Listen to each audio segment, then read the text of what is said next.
Hello there everybody and welcome back to Movie Squirm. Today I'm going to be doing another recent Horror Watches episode. Now on these episodes I like to talk about the past 10 to 15 horror movies that I've watched and just give my little mini reviews or quick fire thoughts on them. I've done quite a bunch of these, so if you want to see them they'll be in the link down below, but I've got 10 movies, well 9 movies and 1 TV show to talk about here, so they are pretty random as well. They could be anything from Nosferatu to Midsummer, ranging from all the years that movies have started to be made. And we've got some from the 80s here and stuff, some brand new releases. So it's all pretty random.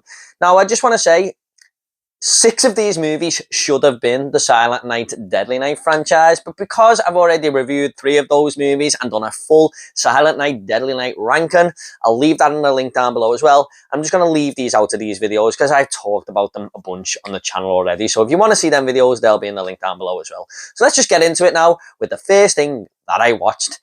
First off, I finished the Goosebumps show that just came to Disney Plus a couple of months ago. Now, I was a big fan of Goosebumps growing up. I read a lot of the books in school and, I watched the TV show constantly when it came as a kid. I mean, Are You Afraid of the Dark was the big horror show that we had as kids, but then along came Goosebumps and I was like so excited for that at the time. I loved how much of an anthology show that was. Like each episode was a totally different story, like the R.L. Stine books. However, this one went in a slightly different direction because each episode was named after one of the books, like the Say Cheers and Die or The Haunted Mask, but they all integrate into the one story. So we're following a bunch of these teenagers who discover that their parents have a bit of a past with this boy who died at a house when they were younger, and this boy has come back and sort of placed a curse upon them and the town, really, and they've got to sort of get to the bottom of it and see what's happening with the help of Justin Long's character, who is the new teacher at school, who seems to have been possessed by this boy, really, because he's sort of living in the house now where the boy lived. And I liked that approach. It was something different. I really thought this show was just going to be an anthology series, but it was just one big story for all of the 10 episodes. So that was interesting how they incorporated little elements of each of them stories and made it work in this one big story. I thought the characters were fine here. I pretty much liked all of them. The little gang of 5 that we get here and all got different personalities and stuff. Some blossoming romances here and there. And Justin Long was fun in this. I thought he was a wacky, zany character. He was a bit of a nerd himself, really. And it was fun to see the characters work with him and get to the bottom of it, really. And there was some fun horror moments in here. Like, a lot of the episodes are left on scary, creepy cliffhangers. I mean, it's all family-orientated horror, really. It's not really an adult show. But I think this is a good throwback to people who used to love the R.L. Stine books and newcomers of the franchise, really, or, the Goosebumps in general. So I thought it was fine. There was some moments where I thought it was dragging a little bit, and especially the last 2 episodes. I think it was an 8-part show because you feel like it's going to finish and then another 2 episodes are coming along, and I thought, yeah, they've kind of just dragged this out a little bit here. Also, I wasn't a fan of the colour palette in this. It was a very grey, murky, dull looking show, and I think this would have benefited so much more if it was a little bit more colourful. That's just my opinion. People might like that approach because it's more horror orientated, but for me, it was just like a dishwatery colour, and I just think that could have been improved on. But overall, not bad. That is Goosebumps. Okay, so sometimes on these videos, I like to mislead you with the title just a little bit because there is sometimes one thrown in there that isn't full horror, but has horror elements to it. And I didn't review this fully on the channel because it wasn't a full horror film to me. However, this will give me a chance to talk about it, and some people do consider this a horror movie, and that is Godzilla -1. Now, what I will say is, out of all the Godzilla movies I have seen, this was definitely the one that felt more horror than any of them, because this Godzilla is absolutely terrifying for the characters in this movie. So basically, this follows the human side a hell of a lot more better than any of the American versions I've seen. We've got this kamikaze pilot who didn't do his duty in the war, and he sort of feels bad about it and stuff. The war's coming to an end now, And Japan is basically in a bit of a bad place because it's just been bombed to hell and everything, and people are just trying to relive, get their lives back, if you like, and people are calling him a coward and stuff because he didn't do his duty in the war, and that's why they're all living in this poverty, and they're all blaming him, basically. But he meets this woman, and they adopt this kid, and, you know, he's got, like, this family now, and Japan is trying to get back to where it was. However, there is something in the background that is not letting them do that, and comes and makes the whole of Japan in a hell of a worse place, and they just can't seem to build back together this community and stuff, this city, this country, basically. And Godzilla just keeps coming along and trashing the damn place. Now, you know what? All of the Godzilla stuff in this movie was absolutely incredible. Like, it was showing Hollywood how to do these monster movies, how to do blockbusters in general. And the fact that this is on a £15 million budget is mind-blowing to me. I don't know how they've done that. They must be paying the actors very low or something, because this is one of the best looking movies I've ever seen. So I don't know if it all just went on them visual effects or something. I don't know the backstory. The sound design in the cinema was absolutely awesome. And you really get on the sides of these characters. Like, the story arcs going on all over the place, especially for the main character. You really get behind him. You really want him to succeed. And he feels like he's got to sort of pay the country back by, you know, sort of taking on Godzilla with a bunch of people who want to take this monster down. And I got to say, man, this is one of the greatest films I have ever seen in my life. I have it second for my movie of the year, but number one was, again, one of the best movies I've ever seen as well, which was Infinity Pool for me. But this was very close to being number one. I absolutely loved this movie. My only gripe with it is in the third act, there's a long period where we don't see Godzilla. Now, I was fine with the human side of things. I liked going to the human characters and stuff, but there was a perfect balance throughout of showing these Godzilla moments and then showing the human side. And then in the last act, it kind of just went prolonged a little bit there instead of keeping that balance. But it wasn't a huge problem. But that is my only gripe with the movie. I can't wait to grab this on 4K again and give it a watch in the comfort of my living room on my OLED TV. So I definitely recommend this movie.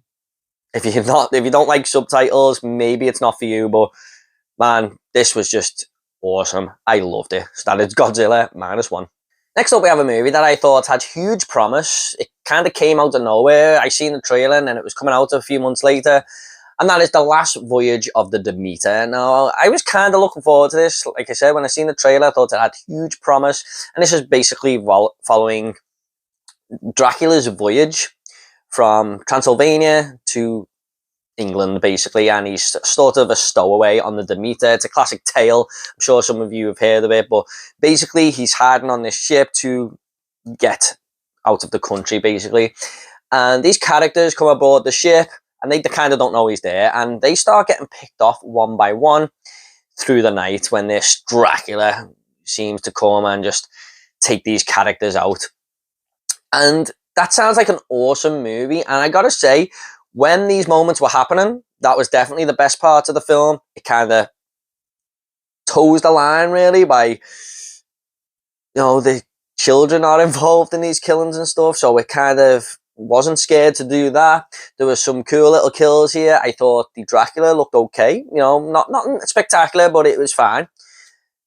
But man, the characters in this movie, for me, just weren't doing it at all. Even the main character that the whole focus is on, there's like an arc going on for him, but you don't get too invested in it. The dialogue is really boring. And I was kind of just waiting for Dracula to come along again and take these people out. Unlike Godzilla -1, where I liked the human side of things, here it was just, yeah, I didn't care for them at all. Okay looking film, you know, I like the way it was all worked within the ocean and stuff, the way the boat is filmed, you know, the nice shots of the boat here and there. But overall, I thought this was a little bit of a drag, a little bit of a boring movie to be. So unfortunately, this was one of the ones on the lower end of my favourite movies of 2023. So that's The Last Voyage of the Demeter. Next up, we have New Year's Evil. And I actually watched this on New Year's Eve night, because I bought the Blu-ray and I was kind of saving it for then. I thought that was the most fitting time to watch it. And I gotta say, man, this is probably the worst movie I've seen out of all these movies I'm talking about here. This was only 85 minutes long, and it seemed to go on for 3 hours. It's an alright little premise. It's a movie that could probably do with a remake, in all honesty. It follows this radio host, and she's sort of hosting at this show where all these people are, coming together, like a nightclub, basically. And this guy keeps phoning her and saying, every time there's a stroke at midnight in a different zone, like a different time zone, I'm going to kill someone on the dot. And lo and behold, he does. I think there's like 3 or 4 time zones that he's going to do it in. And he's coming for her in the end as well. Now, there were some okay little kills in here, I suppose. The killer was a little bit mysterious here and there. But man, it was just so badly made. And sometimes I can take low-budget movies and be fine with them. But this one, it just wasn't working for me. And the voice when he phones up this radio host, it was just so cringy. It was like the worst impression of Ghostface you've ever heard. He's phoning her up and going, "My name is evil." I was just like, oh my god, are we meant to take this guy seriously? Yeah, not a very good film. I mean, I don't think I'll be returning to it again next year, New Year's. So, unfortunately, this was just really bad, in my opinion. A very, very poor film. So that is New Year's Evil. Next up, we have a movie from 2021 called Two Witches.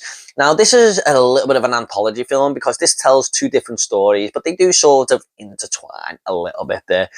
So basically, the first story is about this woman and her partner who are at a restaurant, and she looks over and sees this old woman who's kind of weird looking, staring at her, and she just will not stop staring at her throughout the whole of the entire meal where she's with her husband, and she keeps telling her husband, like, I think this woman's looking at me and stuff, and he's just kind of like, oh, you're fine.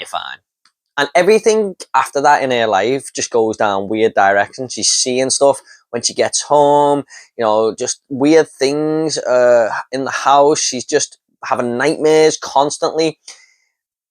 And she just knows something's up and no one seems to be listening to her. And she tries to get these friends to help her out with this Ouija board and stuff. Kind of makes matters worse. And I thought it was a cool little concept. Now, the second story is about this woman who has this new flatmate who's moved in, and she's always having like sex in the next room and stuff. She's being very loud, just a very rude housemate to live with, really.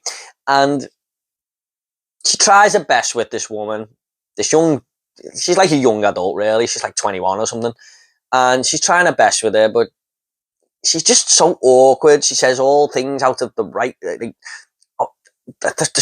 just wouldn't say to someone. She's just a really strange person, basically. And in the end, she gets enough of it and says, I want you to move and stuff. And then her life starts to go into a little bit of a spiraled out control as well. And this woman who she was living with was actually a witch. This young teenage girl who's been making loads of noise next door and stuff. She is actually a witch herself. Now, she is played by Rebecca Kennedy. And I gotta say, she was definitely the best thing about this movie, because she just pulls all these really evil looking faces and stuff. She's got the whole look of being a witch. I thought she was perfectly cast. I would love to see her in more movies, especially if you're going to make a movie about a witch or something, because she just fits the bill. Now, because these are 2 nice concepts for a story, and I liked how they intertwined a little bit, my biggest problem with this film is it goes way too art housey for me, and it kind of didn't make a whole lot of sense. I was trying to work it out at the end, what was going on. I had to kind of look it up, really, because I didn't quite get it. And I just think this movie would have worked way better if it was more simplified, telling these 2 cool little tales. I mean, it's not overly hard to understand. It's not Mulholland Drive or anything, but I kind of still had to look it up, and then I kind of went, oh. So it's one of them. It's definitely going to be catered to certain tastes. I mean, if this is art housey stuff isn't your style, this may not be for you. I thought it was okay. Kind of disappointed in it because I thought it looked like such a cool movie. But overall, I wouldn't fully recommend it unless this is your type of thing. But it was nice to see a witch film. We don't really get too many of them too often. Kind of like the werewolf genre. So it was nice to see a new one come along, I suppose. So that is Two Witches. Next up, we have the first movie to be released in 2024, and that is Night Swim. Now, I've done a full review for this one on the channel as well, so I'll leave that in a link down below, along with the other links.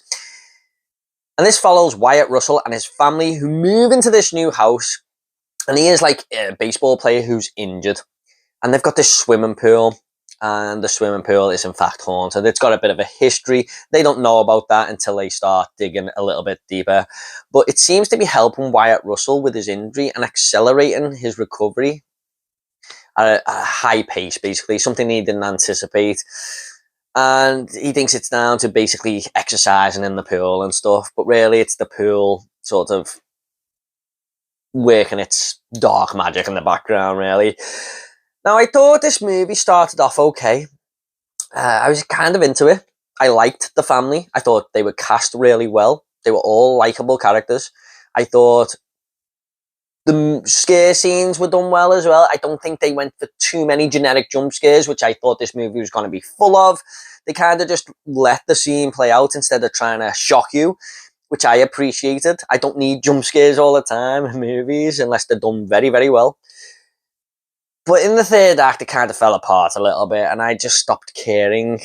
And it kind of became one of them generic movies in the end, when it was trying not to be, basically. But it was nice to see a horror movie take place in a swimming pool. I know kids used to have phobias of swimming pools. I mean, when I was young, I was always kind of scared of going into the water a little bit. I was always wary of it, so I liked the way it played on that a little bit.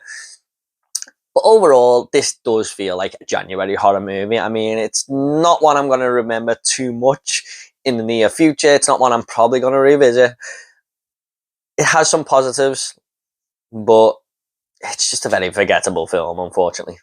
So that is Night Swim. Next up, we have an absolutely brilliant film, and this is 10 Willington Place. I think this is from 1971. Like I said, it's a little bit random on these videos. And this is a British movie starring Richard Attenborough and John Hurt. Now, this basically follows the story of serial killer John Christie, who was active in the post-war era, like from 1945 to 1950s, I think. And he lives in this place called 10 Willington Place, and he rents the room out upstairs to different people.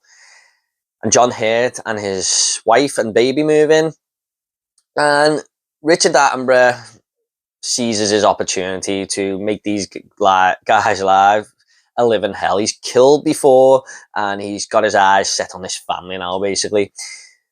But man, I just could not take my eyes off the screen. Like, Richard Attenborough plays an absolutely psychotic villain here. He is phenomenal in this movie. He is scary as hell, but he's so charming on the outside. Like, people trust him and stuff, and they are the worst type of people, aren't they, when they've got a dark side like that. And John Hurt he's like this kind of simple guy, you know, he's not really fully there, and he's easily taken advantage of. So Richard Attenborough uses that to his advantage and stuff, and you can just see the pain behind his eyes at times. Like, it's a wonderful performance from John Hurt. I can't get too much into the movie without spoiling the story, but what I will say is this one is definitely 100% worth a go. I was shocked how good this one was.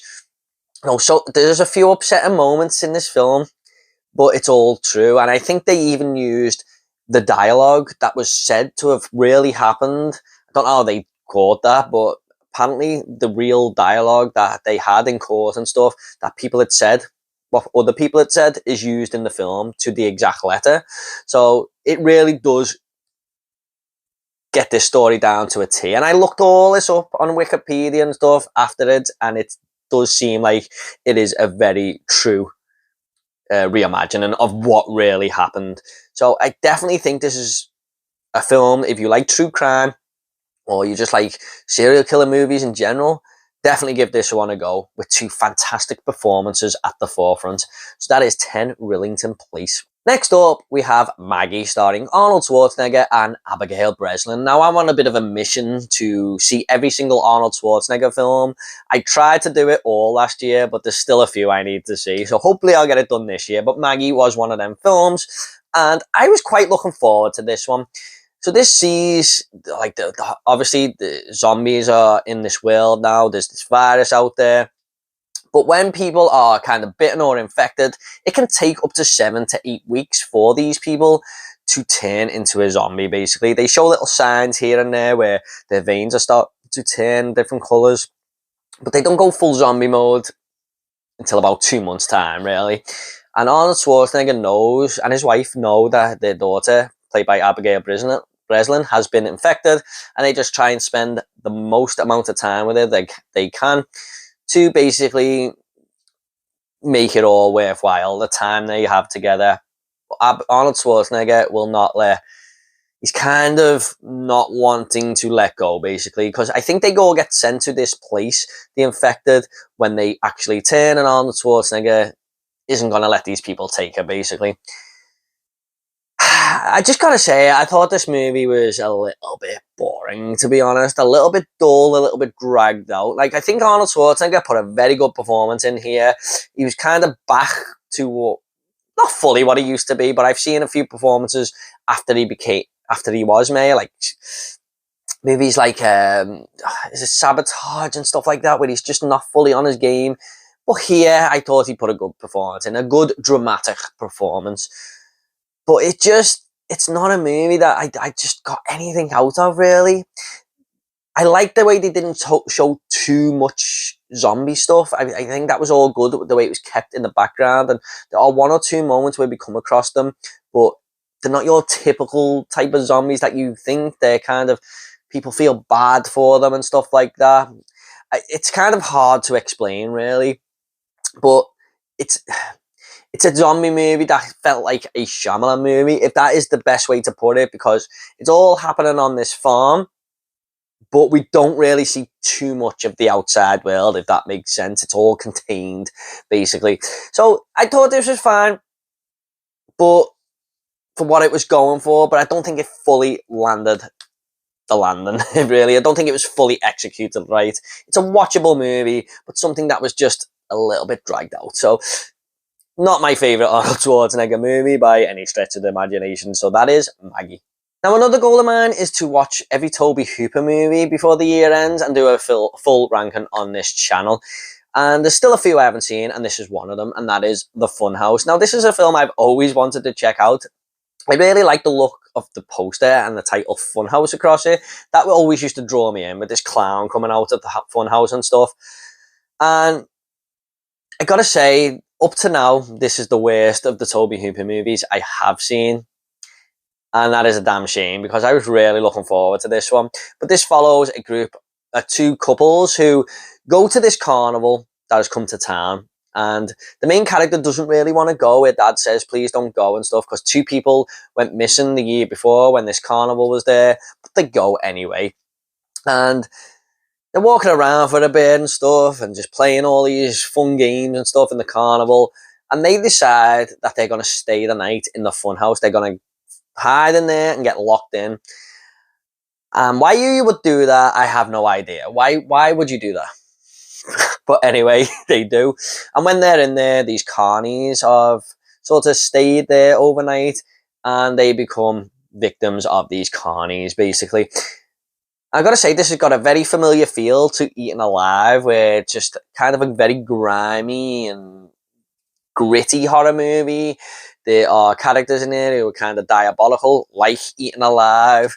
And I just think the movie didn't really have too much to say. Like, there wasn't much of a story there. It was just basically go to the carnival, get locked in the funhouse, get chased by people. That was it. I mean, the kills weren't very good. There was bad acting in this movie. Basically, really, mainly from the carnival people, I will say. I mean, I think the main few actors done okay, but there's just bad dialogue, and it just feels very low budget. Like I said, I haven't got a problem with too many low budget films. Some of my favorite horror movies are low budget, but this one, it just didn't connect for me. I just wasn't really enjoying it. I might go and revisit this, because I kind of want to review it on the channel, but first time watch, man, this just done nothing for me. And again, it's my worst Tobe Hooper movie, unfortunately, up to now. So that is The Funhouse. Next up, we have another 2024 movie that came to Shudder, and this is a Shudder original called Destroy All Neighbors. Now, this stars Alex Winter as this neighbor from hell, and this guy who lives next door, he's a struggling musician. You know, he's kind of down in life, where a lot of character arcs, they kind of start that way, don't they? Where they try and work themselves up the ladder. And this guy has moved next door, and he's got like a weird look to him because there's all practical and makeup design on him. But he kind of looks like a demon, basically. And this guy moves in, and he's the neighbor from hell. He's blasting the music so loud, he's banging on the wall, and this guy is kind of too scared to go and knock and tell him to stop it. And when he finally does, he accidentally kills him, basically. And this guy's life just descends into a spiral of hell. And all these wacky zany characters come along and stuff. The movie's got talking heads, corpses walking around. There's so many stupid things going for this movie. Like, it's a horror comedy, but it's basically more comedy than horror. Now, what I will say is this practical effects are top notch. I always appreciate movies that do practical effects over cheap CGI. Alex Winter looked awesome. And it carried a fun rock and roll vibe to it, because the main character obviously wants to be a rock star, and it's got loads of cool music here and there.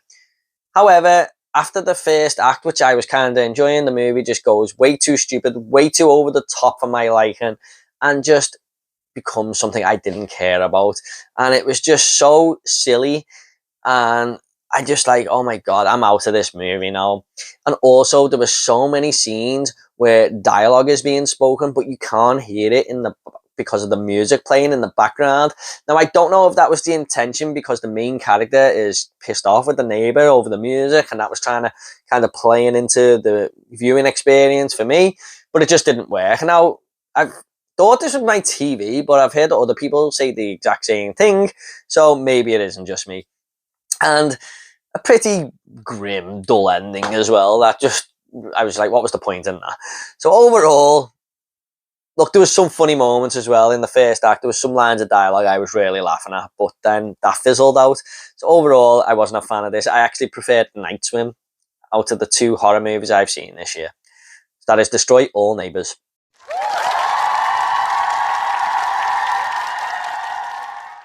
Okay, guys, now it's time for my pick of the bunch, and I gotta go with Godzilla -1. I think I said everything I needed to say before, and it was just an absolute masterclass in filmmaking. Definitely give this one a go. Hey guys, hope you all enjoyed this video. Please don't forget to visit more of these episodes if this is your sort of thing, and all the other links will be down below as well. Thanks so much, everyone. What did you think of these movies? Are you a fan? Are you not? Do you agree? Do you disagree? Let me know in the comments, and I'll get back to you all, I promise. Thanks so much, everyone. You take care, and I'll see you on the next video.